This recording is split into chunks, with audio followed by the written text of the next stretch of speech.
우리 하나님의 말씀을 함께 보도록 하겠습니다. 오늘의 말씀은 시편의 말씀입니다. 시편 16편 11절의 말씀입니다.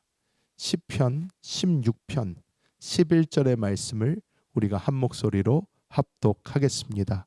주께서 생명의 길을 내게 보이시리니 주의 앞에는 충만한 기쁨이 있고 주의 오른쪽에는 영원한 즐거움이 있나이다. 아멘. 저는 오늘 이 시편 16편 11절의 말씀을 가지고 행복한 삶을 위하여 이러한 제목으로 하나님의 은혜를 나누겠습니다. 오늘 이 금요 찬양 예배 나오신 우리 모든 성도님, 이곳에 계신 모든 분들께 한 가지 질문을 드리려고 합니다. 여러분 행복하십니까? 여러분의 삶이 행복하십니까?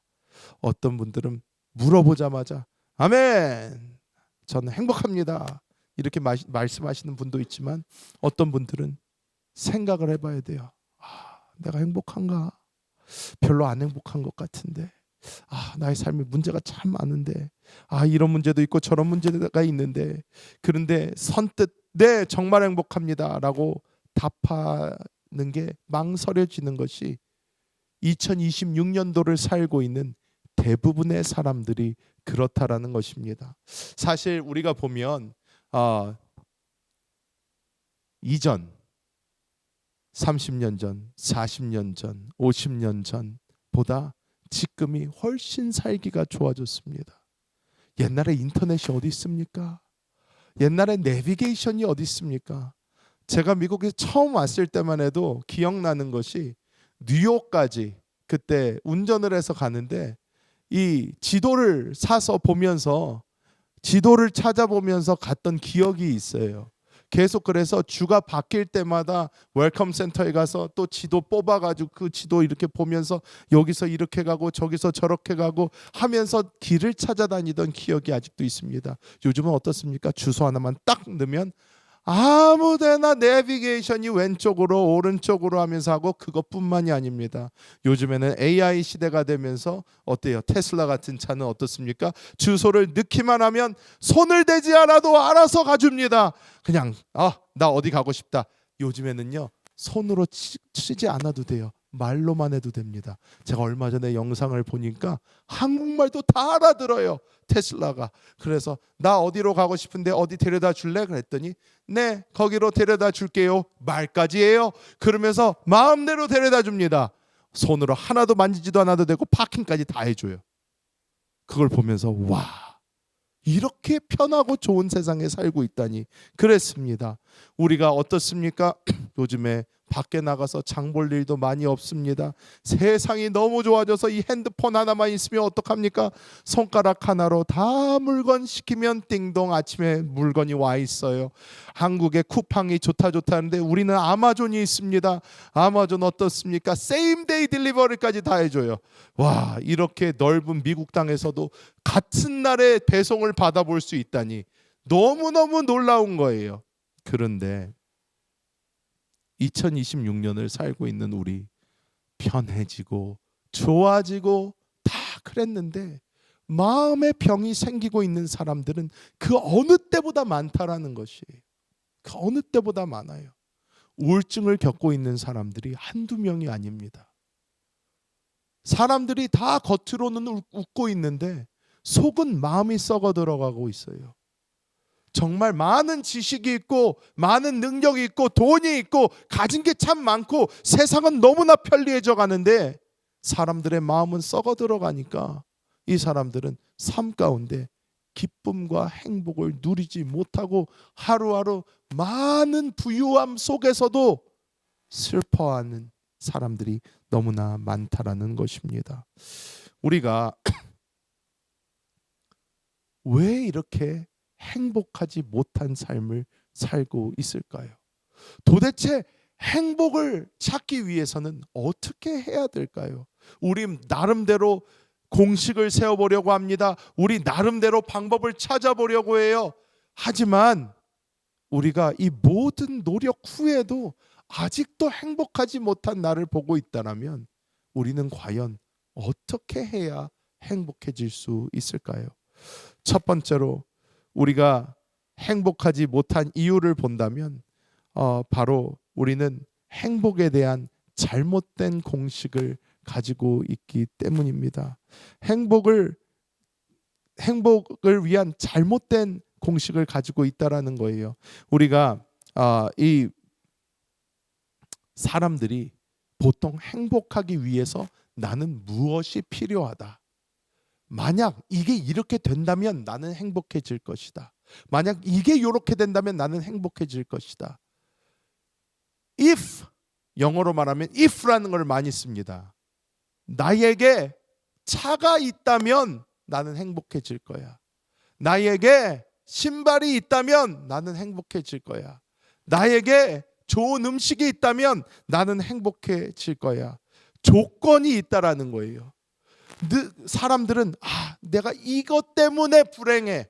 이것이 나에게 행복을 가로막고 있어 라고 생각하는 많은 이유가 있다라는 것입니다. 많은 사람들이 생각합니다. 내가 물질이 채워지면 내가 행복할 수 있을 거야.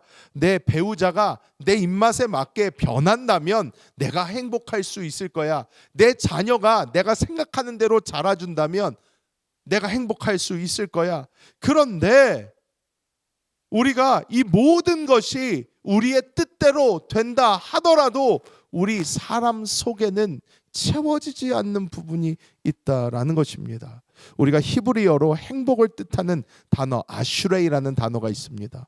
이 아슈레이라는 단어가 있는데 이 아슈레이라는 단어는 동사인 아사르라는 단어에서 나왔는데 이 단어의 뜻은 무엇이냐면 똑바로 가다, 바른 길을 걷다라는 의미를 가지고 있습니다. 이것은 무슨 뜻이냐면 우리가 찾아야 되는 이 행복은 어떤 것인가?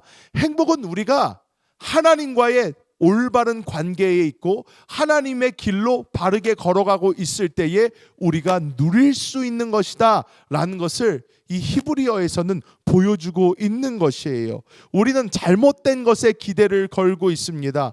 내가 물질적으로 잘 되면, 내가 환경적으로 잘 되면, 내가 배우자와의 관계가 괜찮아지면 우리는 다른 것을 바라보면서 이것만 되면 하고 있지만 성경은 우리에게 보여주는 것이 먼저 똑바로 돼야 되는 게 있는데 하나님과의 그 관계가 올바로 돼야 되고 하나님의 길로 우리가 온전히 걸어가야 된다라는 것을 우리에게 보여주고 있다라는 것입니다.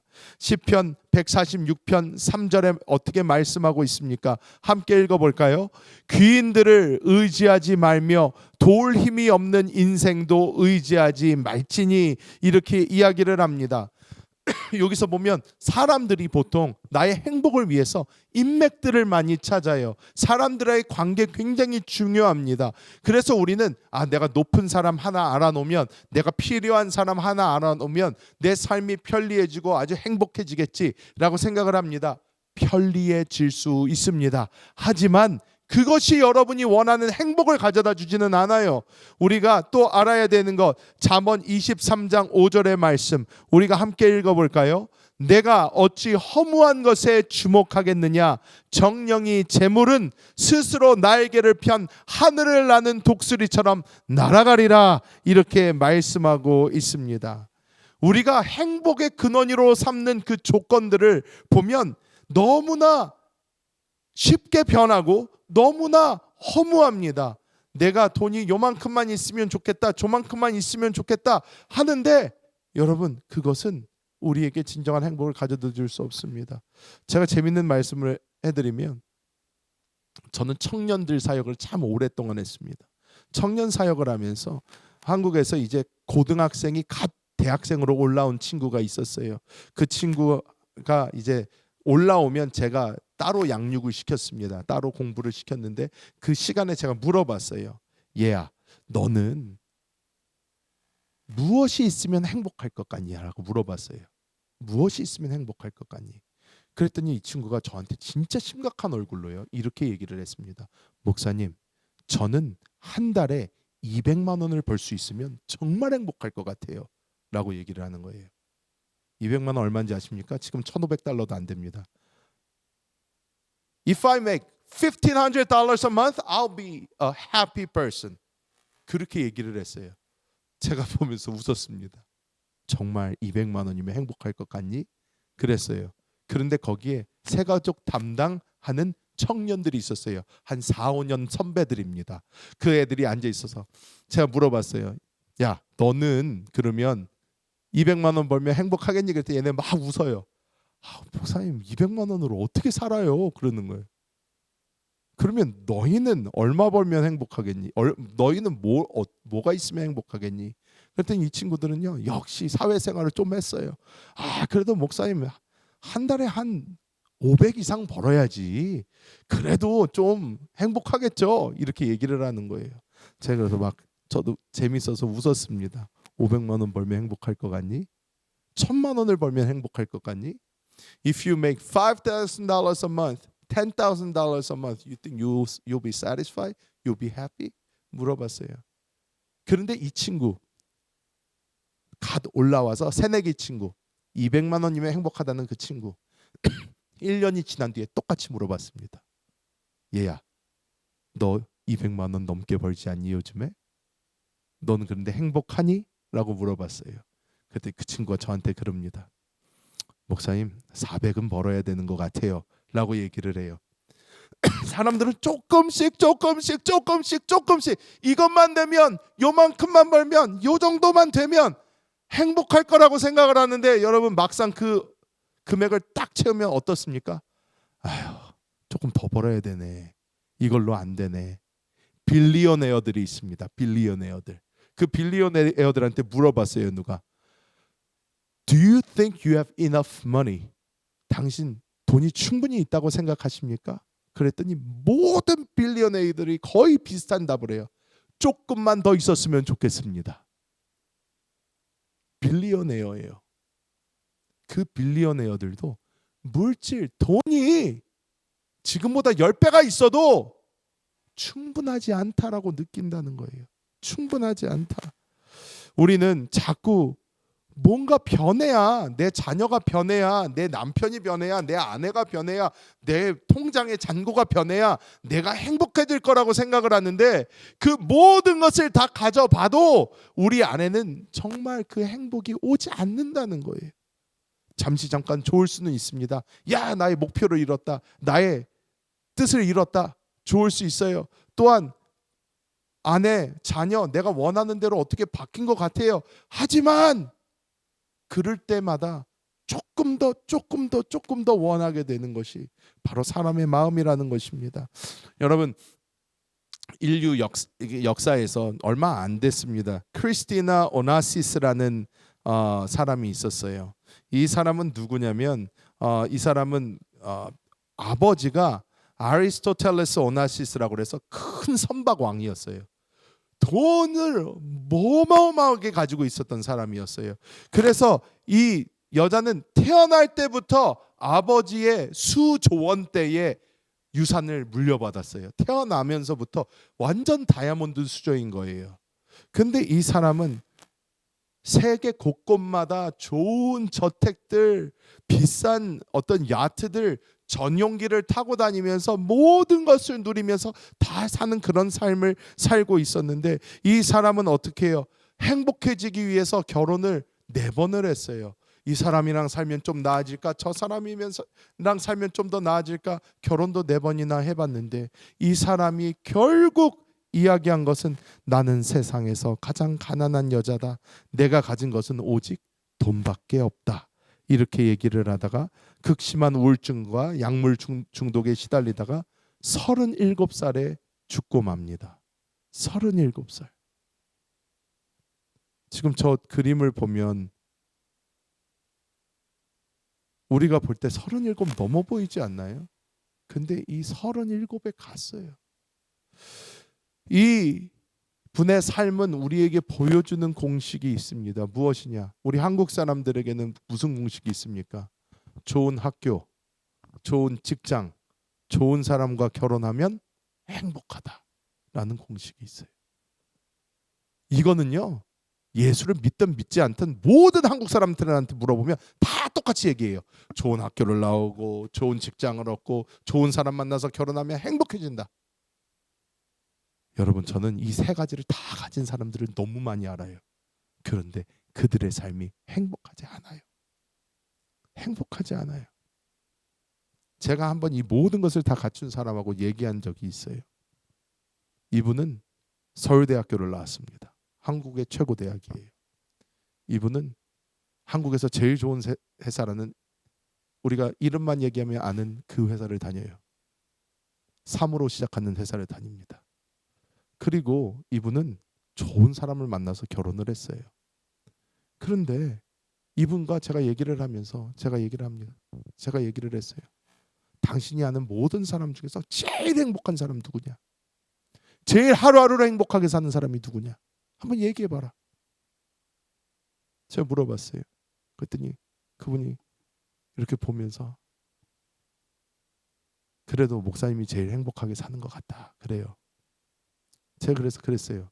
아니, 당신은 나보다 가진 돈도 훨씬 많고 매달 받는 봉급도 훨씬 많고 한국의 강남의 가장 좋은 땅에서 살고 또 그렇게 가진 재산도 많고 아내, 자식 다 괜찮은데 왜 내가 가진 것도 없는 내가 당신보다 행복한 것 같습니까?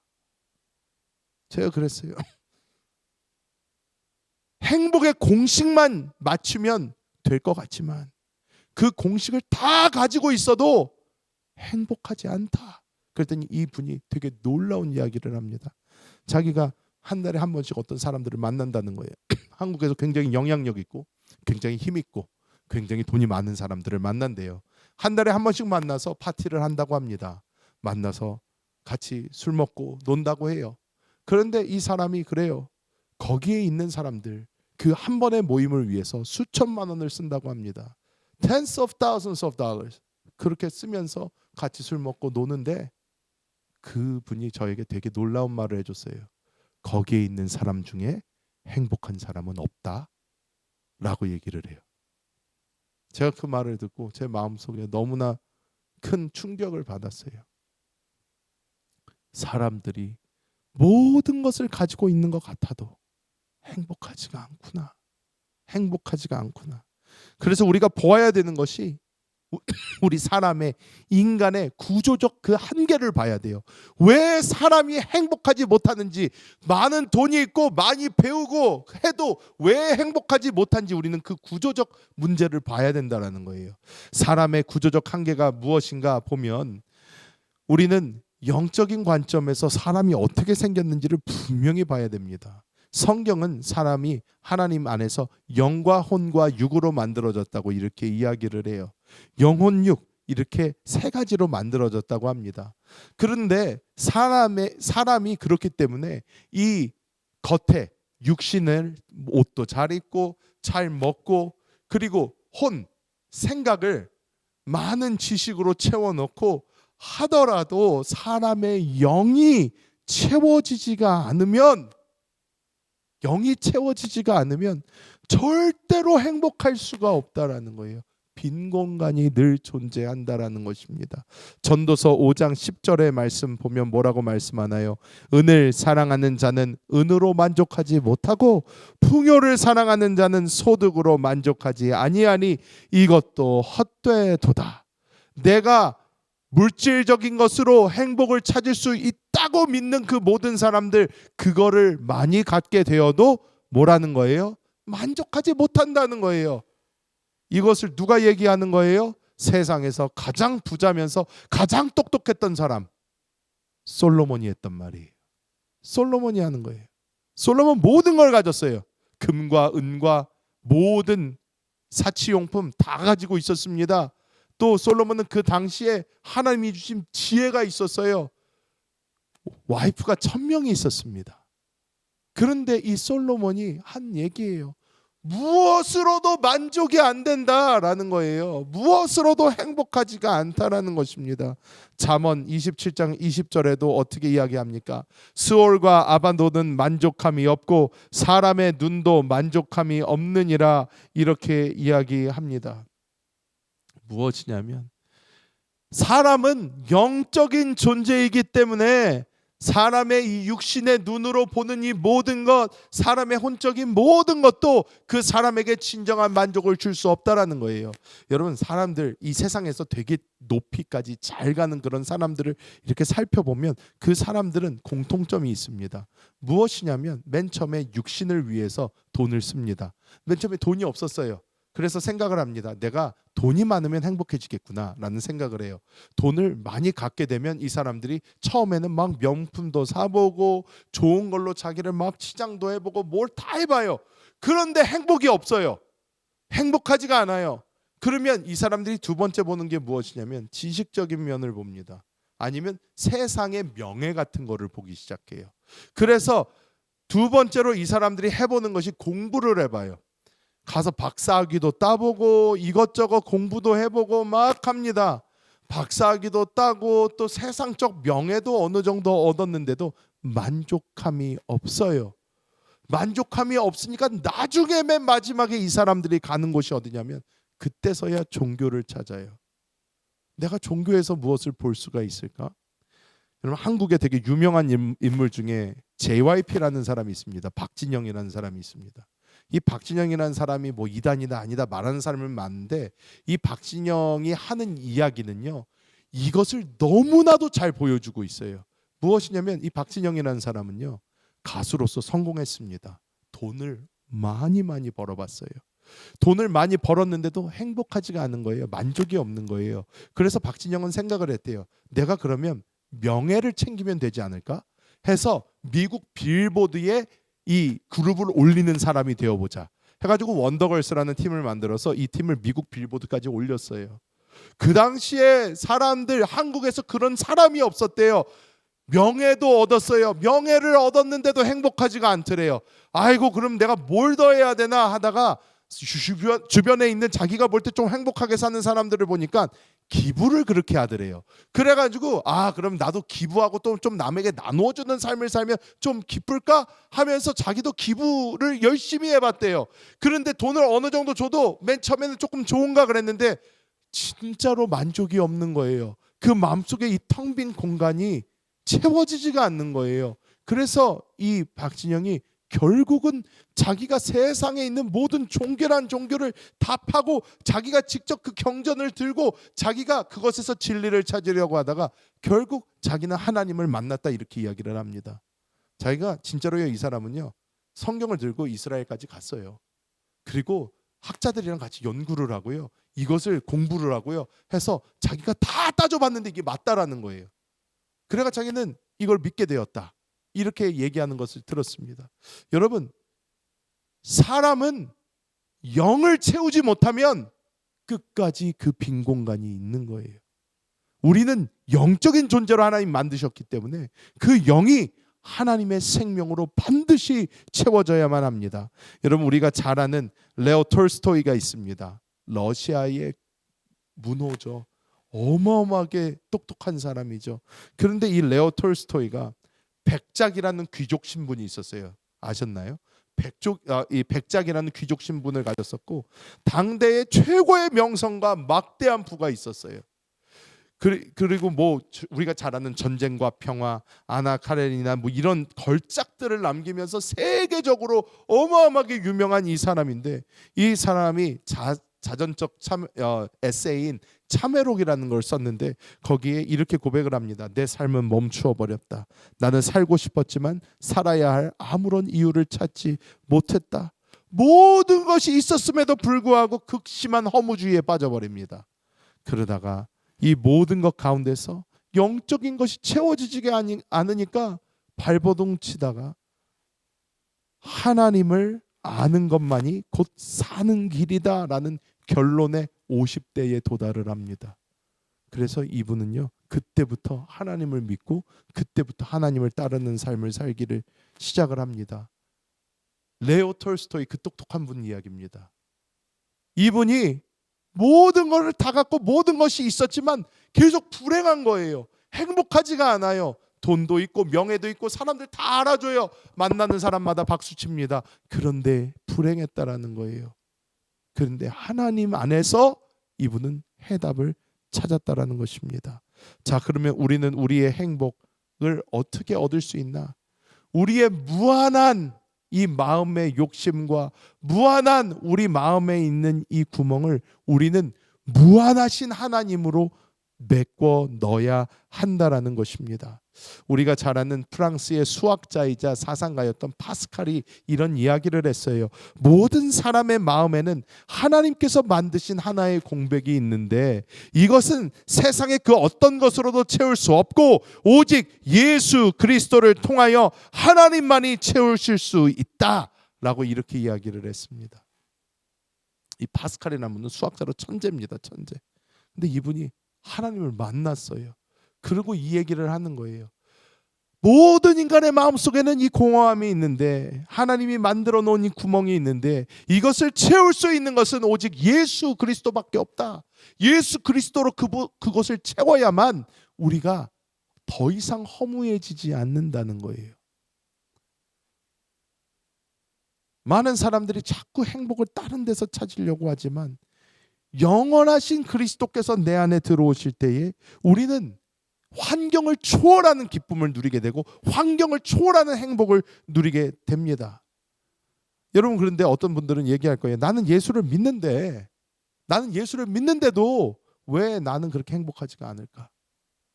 얘기할 수 있어요. 여러분, 실제로 교회를 다니면서 예수를 믿으면서도 불행하게 사는 사람들이 있습니다. 제가 전에도 들었던 것이 코로나 이 코비드 19을 지나면서 제가 그때 한국에 있었지만 그 교회 안에 청년들의 우울증을 겪고 있는 비율이 교회 안에 있음에도 불구하고 80%가 넘는다는 얘기를 들었어요. 80%가 우울증을 겪고 있대요.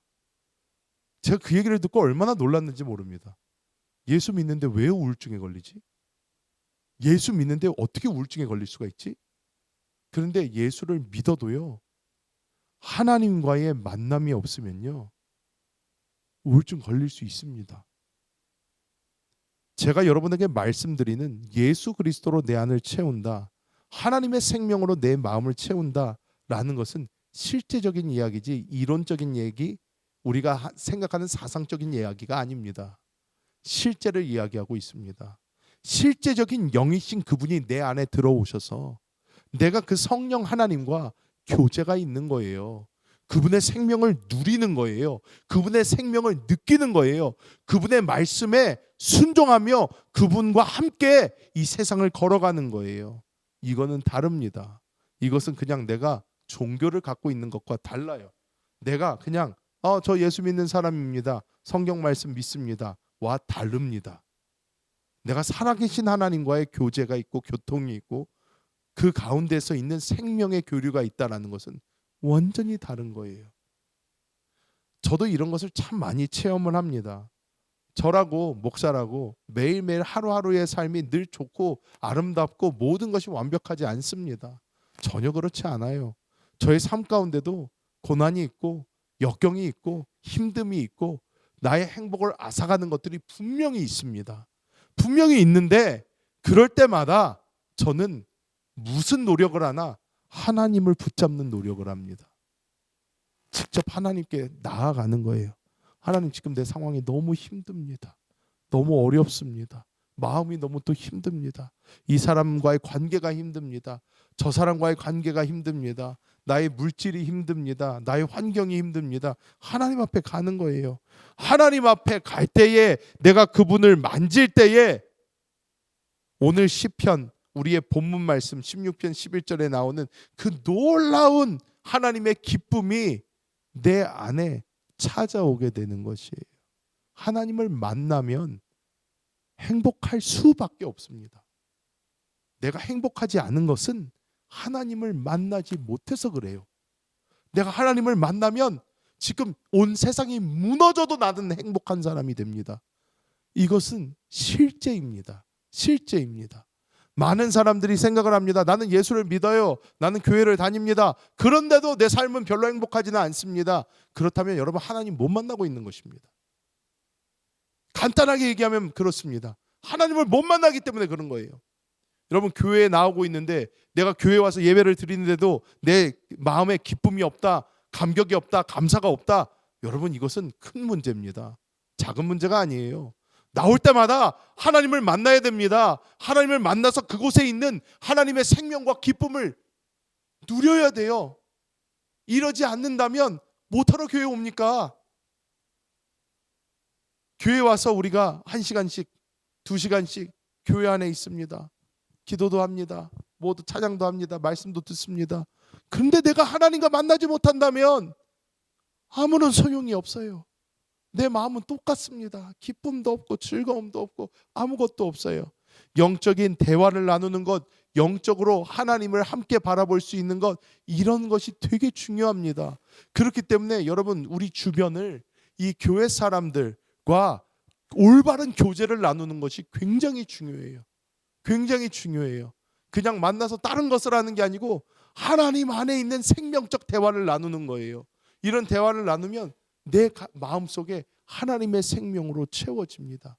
그러면 마음이 변해요. 바뀌어요. 행복이 찾아옵니다. 하나님 안에 있는 평강이 찾아옵니다. 하나님 안에 있는 생명이 찾아옵니다. 이것이 바로 우리가 누릴 수 있다라는 거예요. 요한복음 4장 14절 말씀 우리가 함께 보면 함께 읽어볼까요? 내가 주는 물을 마시는 자는 영원히 목마르지 아니하리니 내가 주는 물은 그 속에서 영생하도록 솟아나는 샘물이 되리라. 우리 가운데 있는 이 빈 공간 같은 곳을 주님이 채우시면 주님이 내 안에서 영원한 생수가 되셔서 내가 그분을 만날 때마다 내 안에 만족이 있을 수밖에 없다라는 거예요. 내 안에 만족이 있을 수밖에 없어요. 시편 73편 25절 어떻게 말씀합니까? 하늘에서는 주 외에 누가 내게 있으리요 땅에서는 주밖에 내가 사모하리 없나이다. 우리는 자꾸 다른 곳에서 기쁨을 찾으려고 하지만 우리의 유일한 행복과 기쁨 되시는 분은 주님밖에 없다라는 거예요. 주님밖에 없다라는 것입니다. 우리는 자꾸 나의 배우자, 나의 가지고 있는 물질, 나의 재산, 나의 학벌, 나의 지위 이런 것에서 행복을 얻으려고 그래요. 근데 여러분 다 그것이 얼마나 허무한 것인지 우리가 느끼게 됩니다. 느끼게 돼요. 제가 한국에 있었을 때 이게 좋은 예가 아닐 수도 있지만 한국에 있는 또 여의도 순복음교회라는 어떤 그런 이 교회 안에는 정말 많은 목사님들이 있습니다. 정말 많은 목사님들이 있는데 이 목사님들이 잘못된 생각을 하고 잘못된 길로 걸어가게 되면 무엇을 생각하냐면 회사처럼 생각을 하게 돼요. 자꾸 위로 올라가려고 그래요. 거기에서 더 높은 곳에 더 많은 성도를 갖는 어떤 그런 가톨릭 교회 같아요. 어떻게 보면 자꾸 올라가는 주교가 되고 뭐가 되고 추기경이 되고 이런 것이 채워지면 사람들이요 성공하기 위해서 막 갑니다. 세상적 성공이에요. 그런데 그런 목표를 가지고 딱 가서 내가 그걸 이뤄요. 행복할까요?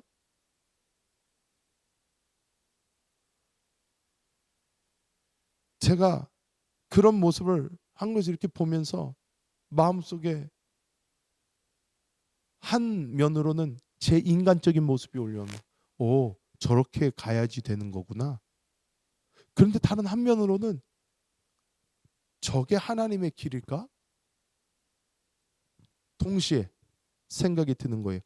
비판하고 비난하는 것이 아닙니다.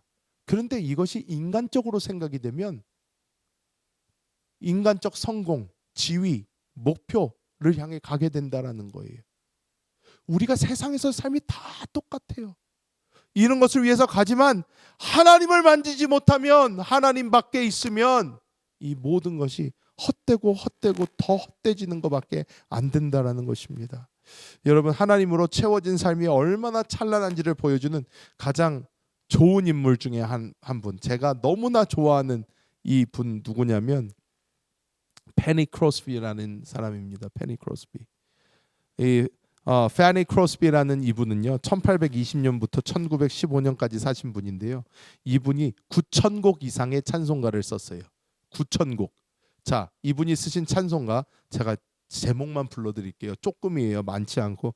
예수를 나의 구주 삼고 나의 갈 길 다가도록 인내하신 구세주여 주의 음성을 내가 들으니 찬양하라 복되신 우리 구주 주 예수 넓은 품에 주께로 가까이 오 놀라운 구세주 저 건너편 강원도에 이런 찬송가 다 이분이 쓰신 거예요. 근데 이분이요, 생후 6주 만에 눈병을 앓았어요. 눈병을 앓았는데 그 당시에 민간요법으로 이분을 치료하려고 한 거예요. 이분을 치료하려고 해서 뜨거운 겨자, hot mustard 데워가지고 눈에다 갖다 댄 거예요. 그랬더니 이것이 망막을 다 상하게 해가지고 생후 6주 이후에 입으로 눈이 멀어버리게 됐어요. 안 보이게 됐어요.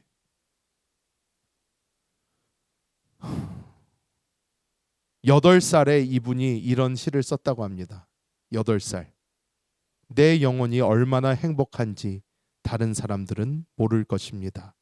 나는 비록 볼 수 없지만 이 세상에서 만족하며 살기로 결심했습니다. 시각 장애인이 되었기 때문에 내가 누리는 수많은 복을 깨닫게 되었습니다. 8살짜리가 이런 고백을 합니다. 훗날에 이분이 유명해지고 나서 누가 이렇게 물어봤어요. 당신을 눈멀게 한 그 사람이 원망스럽지 않냐? 그 의사가 원망스럽지 않냐? 그랬더니 이분의 답이 이랬습니다. 만약 지금 내가 그를 만난다면 나는 그에게 감사의 인사를 전할 것입니다. 왜냐하면 육신의 눈이 감겼기 때문에 오히려 영적인 눈이 떠져서 하나님의 영광을 더 깊이 볼 수 있었고, 내가 천국에 가서 처음으로 보게 될 얼굴이 나의 구주 예수님의 얼굴이 될 것이기 때문입니다. 이렇게 얘기를 했어요. 6주 만에 눈이 멀었으니까 이 세상에서 본 그 어떤 얼굴, 아무런 그림이 없는 거예요. 자기가 처음으로 보고 싶은 것이 예수님의 얼굴이라는 거예요. 그렇기 때문에 아니요, 난 지금 누가 눈을 띄워준다고 해도 별로 그러고 싶지 않다고. 나는 처음 보는 얼굴이 예수님의 얼굴이었으면 좋겠다. 이렇게 이야기를 했습니다. 이게 어떤 것입니까? 나의 갈 길 다가도록 아시죠? 나의 갈 길 다가도록 예수 인도하시니 내 주 안에 있는 긍휼 어찌 의심하리요? 이분이 쓴 거예요. 이것은 자기가 막 힘들어서 쓴 게 아니라 이분 안에서 주님과 이분은 매일 삶을 누리니까 이분은 자기의 눈먼 삶도 불행하지가 않는 거예요. 행복한 거예요. 주님과 맨날 사니까 너무 좋은 거예요. 우리는 자꾸 그래도 목사님 눈을 떠가지고 영화도 볼 수 있고 꽃도 볼 수 있고 나무도 볼 수 있고 이러면 얼마나 좋겠어요. 그런데 이분은 어떻게 고백을 합니까? 내가 그런 걸 다 못 보더라도, 다 잃어버린다고 하더라도 내 안에 계신 주님과 내가 계속 만나는 이것으로 내 삶은 완전합니다. 완벽합니다. 라고 한 것입니다. 여러분, 아직까지도 우리는 뭔가 때문에 내 삶이 불행하다고 생각하다면 우리는 내가 하나님과 온전한 만남을 이루고 있는가? 이 질문을 해야 됩니다. 내가 교회를 다니는데도 행복하지 못하다면 내가 과연 하나님과 만나고 있는가를 살펴봐야 된다는 거예요. 말씀을 맺도록 하겠습니다. 여러분, 행복 체크리스트 제가 만들어 드립니다. 이번 한 주 동안 이제 다음 주까지도 여러분 한번 이 체크리스트를 한번 살펴보시기 바랍니다. 여러분, 만약 이렇게 된다면 이라는 그러한 감옥에서 나오시기 바랍니다. 나에게 이게 생긴다면, 나에게 이게 이렇게 된다면, 저렇게 된다면, 여기에서 그럼에도 불구하고의 신앙으로 나오시기 바랍니다. 내가 뭐가 없어도 나는 하나님으로 만족하겠다. 내가 이게 안 돼도 내가 하나님으로 만족하겠다. 지금 내 삶에 이런 게 있더라도 내가 하나님으로 만족하겠다. 우리가 결단해야 됩니다. 두 번째로 여러분, 내 영혼의 배부름을 늘 점검하시기 바랍니다. 패니 크로스비가 어떻게 행복할 수 있었어요? 예수님과의 늘 교통으로 행복해질 수가 있었던 거예요. 주님과 계속 교통하고 있기 때문에 행복할 수 있었던 것입니다. 여러분, 우리가 하루를 살면서 주님과 교통하는 시간이 얼마나 되는지 살펴봐야 됩니다. 그 시간을 늘려야 돼요. 하루의 시작, 제가 아침마다 오늘의 묵상 보내드린 거, 그 묵상 보면서 다시 한번 기도해 보면서 하나님, 내가 이것을 내 마음속에 새기고 이 말씀을 가지고 오늘 하루도 주님과 함께 걸어가기 원합니다. 말씀을 또 한번 더 들어보고 우리가 하면서 이렇게 계속 하나님과의 관계를 더 깊게 가져보아야 된다는 것입니다. 그리고 우리가 자꾸 환경을 바라보는 이 수평적 시선을 수직적 시선으로 바꿔보시기 바랍니다. 맨날 이걸 보면서 저것도 저렇고 저것도 저렇고 아이고 저것도 저렇다, 이게 아니라 우리가 바로 눈을 하늘로 딱 들고, 아니면 내 영 안에 계신 주님께 딱 내려서 어떻게 합니까? 주님, 나는 주님으로 만족하는 사람입니다. 내가 주님으로 살겠습니다. 하루하루 이렇게 주님을 바라볼 때에 우리는 이 세상 사람들이 보기에 행복할 게 아무것도 없는 사람 같지만 너무나도 행복한 사람이 될 줄 믿습니다. 우리가 이런 모든 행복을 누리시기를 예수님의 이름으로 축복합니다.